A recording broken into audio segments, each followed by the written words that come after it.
which won't be for 30 minutes as we are at the top of the hour. So that means 30 minutes straight of local sports talk radio with no commercials. And Malik this, Malik that. You know what? Scott Perry had to set the record straight, going to Sean Cunningham in an exclusive 20-minute conversation. Scott Perry was asked about Malik Monk, who has been subject to a lot of a conversation pretty quickly this offseason. I mean, it went from, okay, the Kings need a point guard. They're interested in a shooter. And then the next day we woke up, very similar to the CEO's wife, who has already changed her name on Facebook. Oh, so we're shopping Malik Monk. Okay, that's news to us. Here is Scott Perry and what he had to say about one Malik Monk. As a player overall. A lot of respect for Malik Monk. I remember, scouting him when he was playing at Kentucky, and when he was coming out, and watched him early in his career at Charlotte, and he had his struggles at that time, but you knew he had an ability. He was athletic, he had the potential to be an explosive scorer. And what I like to see a lot of times in guys, when things don't work out somewhere, how do they respond? So it tells me a lot about him to have those struggles that he had in Charlotte and then come and find a home like this here in Sacramento, where he was just 2 years ago very close to being sixth man of the year, tells me something about the growth of him, and that he was able to look himself in the mirror and say, hey, okay, this is on me. I can't blame my struggles or failures previously on anybody else but me. So I have a great deal of respect when I see a young man do that and come out on the other side. So I've had conversations with him both on the phone and in person. And it's been very good. So we knew each other a little bit, getting to know each other a lot better now. So look forward to working with him. Look forward to working with him.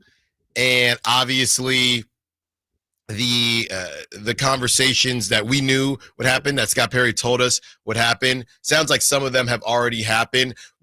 And I'm not trying to read too deep into what Scott Perry said, but it does sound like, and I felt the same way, maybe he's further along with Keegan because of the extension stuff, and Malik Monk is already on a contract.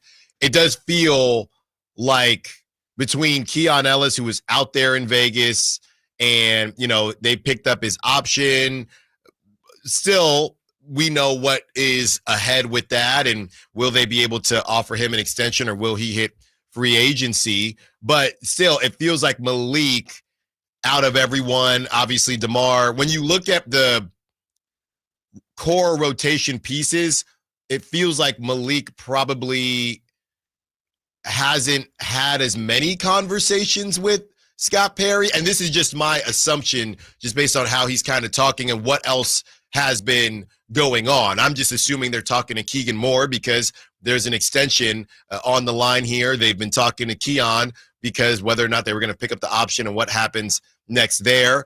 DeMar DeRozan's situation, Domantas Sabonis being pretty vocal about what they needed. And I guess you could throw Zach LaVine in the same pile where, Zach LaVine probably has talked to everyone the least because he's just kind of chilling and he's not going anywhere. But Malik Monk might be next on that list as far as, we just have other things that are going on. Has there been a conversation about, hey, your name might come up in some of these conversations? I don't know that that's the norm. I would assume every organization handles it differently. We've heard kind of horror stories of guys that, hey, I was, Anthony Davis famously was watching a movie with his daughter, right? And just got a call or whatever the case was and found out he was leaving LA. So I don't know that official conversations would happen where it's, hey, Malik, let's have this conversation. But clearly Malik has seen these rumors. And clearly Malik probably, that's the thing about these rumors and how, quote unquote, upset you could be. These guys, whether they actually know it or whether their agents and agencies, the capologists are telling them, hey, we should be on the lookout for this. Scott doesn't really have to say anything because it is what it is. They understand what the roster looks like. They understand, okay, well, they took Nick Clifford, which is another kind of wing type of player that can handle the rock. We still got Devin Carter. We still got Keon Ellis. And now we added Nick. We got myself. Zach LaVine is a 2. That's 5. DeMar DeRozan is trying to play a 3, but he's really a 2. So we're sitting at about between 5 to dang near 7 guys that are close enough in what they do.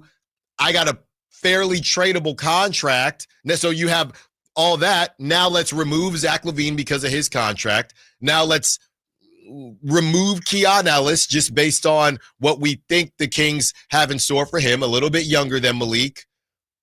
That leaves you with, DeMar DeRozan as well. That leaves you with who? The 2 guys that have been brought up, Malik Monk and Devin Carter. That's it. So it's not a matter of we don't value Malik. It's just there's a bit of redundancy, which is similar. Like I said, when I was in Vegas, spoke to somebody familiar with the Portland Trailblazers situation. And when I first posted what was kind of discussed, it almost made me feel better about the Malik Monk thing. But now that I've kind of stewed on it for a bit and marinated on it for a bit, it feels exactly like the Trailblazers thing. It feels exactly like the Trailblazers thing where you have Anthony Simons, you have a lot of the same, maybe not exactly the same, but similar types of players, maybe between 4 and 5 of similar types of players, and you have to make a decision. What did they bring in? They brought in Drew Holiday, who is more of a point guard and better defensively than Anthony Simons. Not as skilled offensively, but the Blazers are making the assumption we believe we can get there somewhere else. So that's what Scoot Henderson is for. Yeah, that's what Scoot Henderson is for. I did joke with them saying, so how do we get Denny Avdia to Sacramento? How do we do it? And they just laughed and said, yeah, that's not happening. He's not going anywhere. So good effort. At least he's not going anywhere, or there's nothing Sacramento can do without mortgaging their future. But now that I've stewed on it a bit, it does feel eerily similar to what went on in Portland and that person saying it's not about them not liking Anthony Simons. It's more so about roster construction and who is a piece that somebody else would be interested in. And Boston wasn't even really interested in Anthony Simons. They're trying to get him out of town. So I think it's a combination of I had a lot of discussions about the 2-guard thing.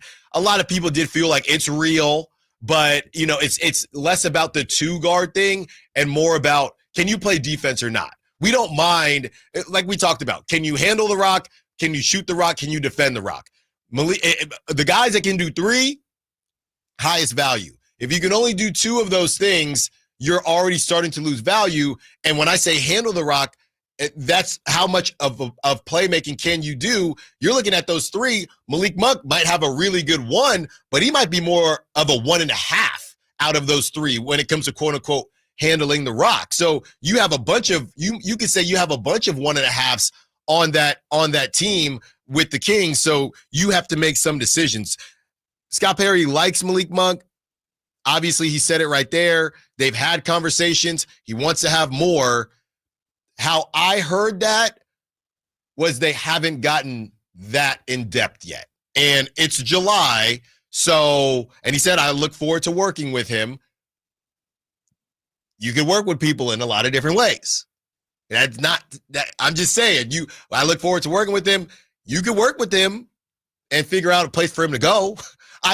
He's not saying that. I'm saying no, that's possible. He didn't give any big reassurances. No, and he can't.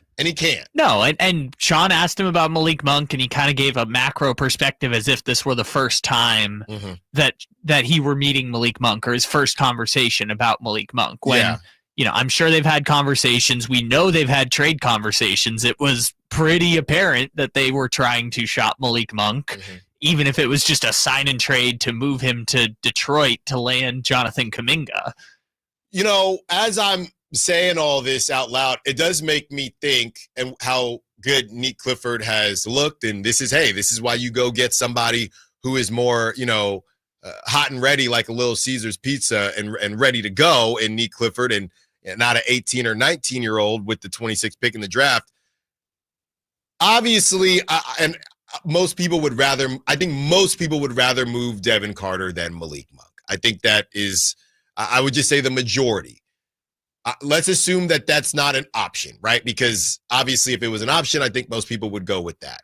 But if there was another move to be made, which the Kings, we know they're trying to be prudent, but I am aware and I have knowledge that they would like to do something. They're just not pressed to do something else. After watching Nick Clifford and 916-339-1140, after watching Nick Clifford, would you feel a little bit better moving on from Malik Monk? With all of the fan favorite, like I said, my favorite player on the Kings, he's the pizza guy. But after watching Nick Clifford and saying, okay, this guy can score the basketball. Obviously, it's just the summer league. But would you feel better about a deal, including Malik Monk, to go get you another 4, a legit 4 or something like that, because you've seen enough from Nick Clifford? And obviously, Maxime Reynaud might play some 4 as well, but you just need bigger wings. You need bigger wings. Maxime may play center as well. You just need bigger bodies. You need one more bigger body. If they want to play center or and I know, as Sean said, they feel pretty comfortable with Drew Eubanks. So I'm thinking another 3-4 type of deal. But I'm more of a 4 than a 3 type of guy that goes about 6'8", whatever the case is. Do you feel more comfortable including a deal? Now it feels crazy. I will say this. After watching Nick Clifford, I'm sure everybody feels better that they were able to get Dennis Schroeder and not move Malik Monk, because I don't think you would have had to do that. And now if you can keep Malik Monk, don't get me wrong, but now if you do want to move Malik, you can fill another hole. You don't have to this secondary ball handler, that's going to be a free agent type of deal, whether it's Westbrook or whoever it is. I don't believe that's going to be done in a trade. Well, the reason that trade would have happened, I believe, is to net Jonathan Kuminga, right? It wasn't going to be just Malik Monk for Dennis Schroeder. It was going to be doing that to make the space to acquire Jonathan Kuminga and then send Devin Carter and Dario Saric in 2 seconds to Golden State. That was the vision for talking to Detroit about taking Malik Monk's contract. So if you take that on a surface, we're talking about a Jonathan Kuminga, or we've mentioned the Malik Monk for Kyle Kuzma trade. We've talked about Malik Monk for RJ Barrett, and we had S from The Athletic come on and talk about Toronto wanting Malik Monk to kind of like soft launch Grady Dick as the starter, but he's not ready yet, that kind of situation. So, regardless of which one you pick, whether it's Kuminga or Kuzma or RJ Barrett, the idea is just balancing the roster by trading one of your 4 2 guards or 4 wings, not named Keon Ellis, for a forward, right? Or someone who could play a 3 or a 4. And as we've talked about before, that process makes sense.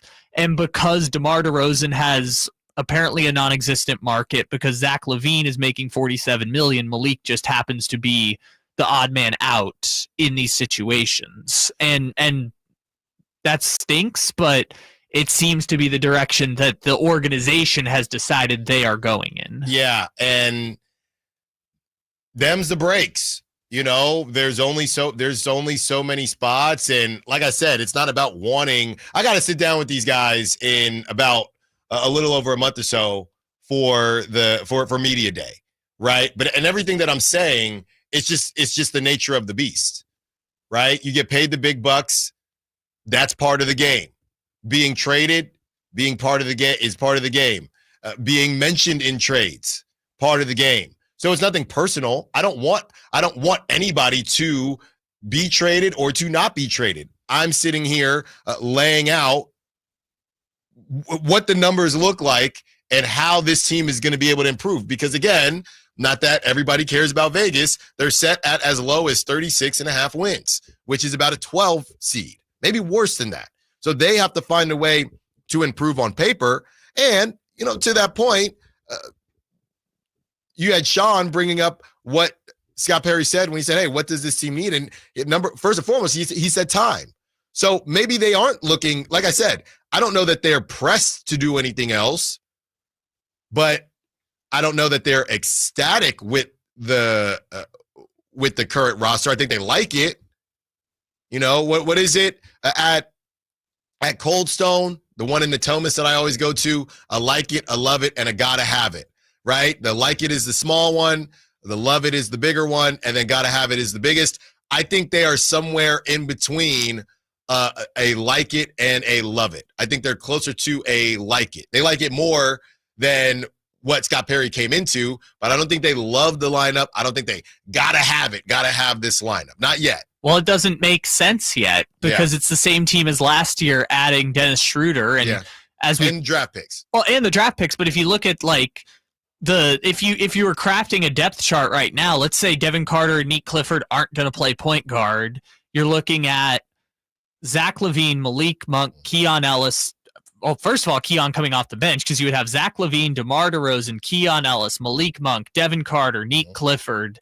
You're looking at a 6 or 7 wing lineup, all of which are rotation players at this point. And it still bugs me when you say the word wing because we have to just caveat and say small wing because it's a wing driven league. Nobody is saying, oh man, Herb Jones and Trey Murphy, that's just too much. Brandon Ingram they did because Brandon Ingram's a different type of player. It's specifically having smaller wings that I think is the larger issue. You look at the Thunder, for example. They got a bunch of wings, but those wings, obviously they have specific skill sets and they're all bigger. The Kings they're tweener wings. They're not true wings. Or if you look at the Pacers, right? Yeah. Their shooting guard for a lot of the playoffs was Aaron Nesmith. Yeah. And this goes back to your point about the 3 skill sets. Can you ball handle? Can you defend? And can you shoot? Mm-hmm. Nesmith's got 2 of the 3. Great shooter, great defender, not a ball handler. They're putting him at the 2, and Nesmith is 6'6". Yeah. Which means Nesmith is larger than Nick Clifford, Devin Carter, Malik Monk, Keon Ellis. I don't think. Well, he's the same size as Nick. But everybody else. Sure. But everybody else. That's still 3 other dudes, maybe 4 other dudes that, again, this is the difference in the wing talk, okay? Flats, drumsticks, and, like I said, there's a famous spot that we go to back where my wife's from, and they're great wings. I get the garlic hot, crispy, extra crispy every single time. This was the place you were when you did go to crosstalk? Verlade was mad at me, but they're small.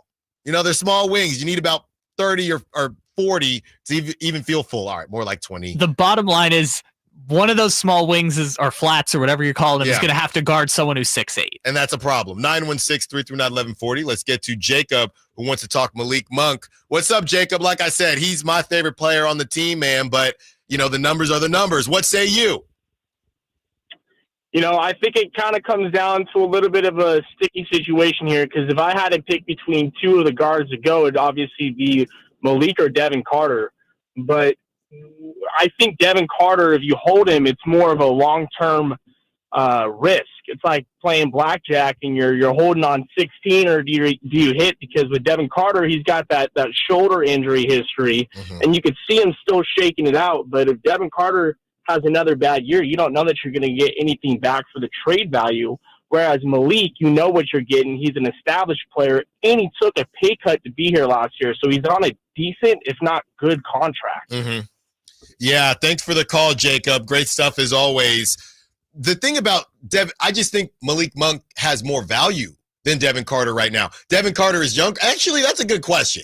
Because after Devin Carter's summer league, has he kind of earned a little bit more value? Maybe, but it's still summer league. Malik Monk should have been 6th man of the year if he didn't get injured. He would have been 6th man of the year if he didn't get injured. He's been in that conversation the last couple years, besides last season where he was a starter for a decent bit of the season, and it was a complete disaster of a season anyway. So it is Malik Monk. I'm not going to get caught up on that, but it also depends on what you're looking for. I think it's a larger question for a Kings team than a team that's looking to make a move, because for the Kings, Malik is obviously the better player now, but do you want to take a chance on Devin Carter and see what he could be? But I don't know if that's the same as far as a prospective deal, because anybody who is, I don't know how many teams are saying, I need to go get Devin Carter right now. I think Devin Carter is just a sweet. This is why I didn't really compare them and I didn't say, do you feel better about moving on from either one of them because of Nick Clifford? I'm only saying Malik Monk because I don't think a team is eyeing Devin. I don't think we have to worry about teams eyeing Devin Carter. All these teams have so many young players. I don't know that anybody's saying we need to go get Devin Carter. Devin Carter is not going to be the premier piece in any deal that they do. It's going to be Malik Monk. Well, and this is the other thing about Devin Carter is that, and I see someone on the text line is saying, I've been watching these summer league games and I don't see why people think Devin Carter is so good.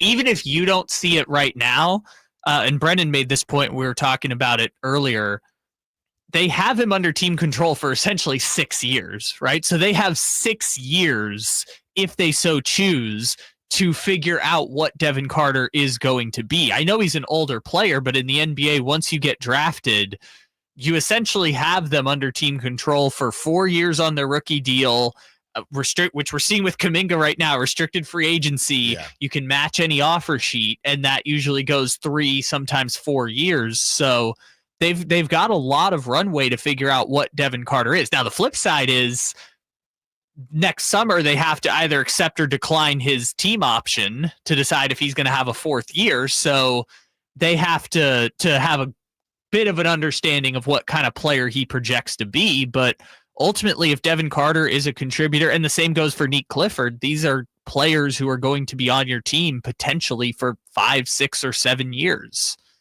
When we return, Scott Perry speaks on Keegan Murray and Keon Ellis. More of your calls, more of your texts, more of your Sac Chat.